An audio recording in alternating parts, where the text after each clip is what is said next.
Today on Did you know that Volkswagen is the #1 leading manufacturer by sheer number of models alone of SUVs that begin with the letter T? Just think about it. You've got the Toaureg on top, you've got the Tiguan, you've got the T-Roc, you've got the T-Cross, and then, would you believe it, Volkswagen thought, no, that's not enough. We can do with at least 2 more. So they opened it up for the general public to submit their own idea for the name for a compact SUV even smaller than this one, and they settled on Tengo. That's another T. And then right on top, or just below the Toaureg, but bigger than a Tiguan, is the Tayron. I drove that one on a frozen lake in Sweden. But this, my month-long test car, is not that. No, this is the smoky grey metallic TSI Style model, complete with a DSG gearbox, paired with a turbocharged 1-liter engine.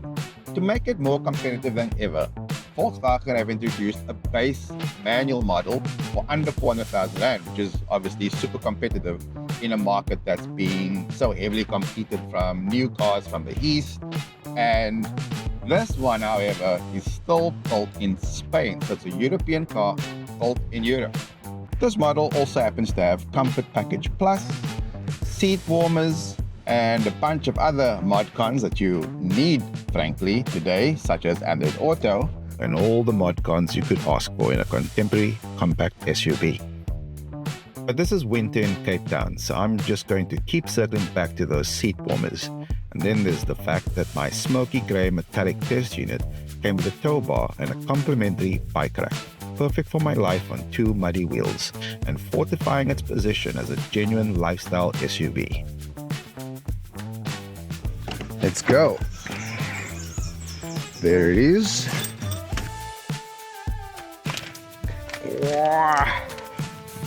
Use one of these.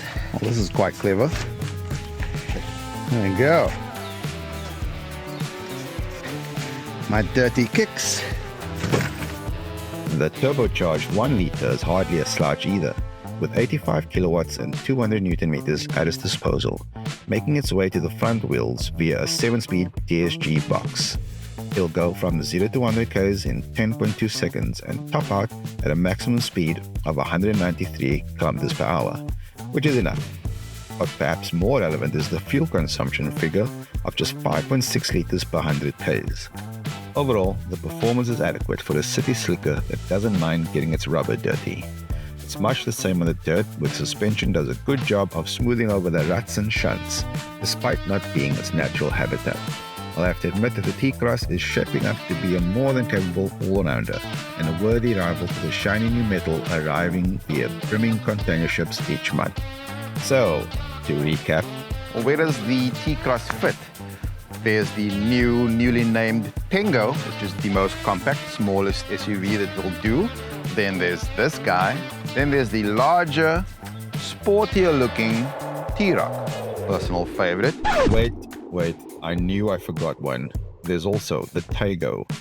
Above that, there's the Tiguan, which is a big people mover in the sense that it moves people and also is a big seller. Above that, there's the Tayron, newly launched, and then above that, of course, the flagship, the Toaureg. So yeah, it's in with the T's. It's quite near the bottom, but by no means an entry-level car. Ultimately, and it's a verdict I can stand by, the VW T-Cross is little but enough. It's priced well, comfortable, and goes everywhere I need it to, and well. It is comfy cruising at highway speeds as it is exploring unfurling tar and gravel roads. It looks great from any angle and will hold onto its value in classic VW fashion. And you can't really ask for much more than that in a compact SUV. Well, that, it absolutely needs to start with a T, which it does.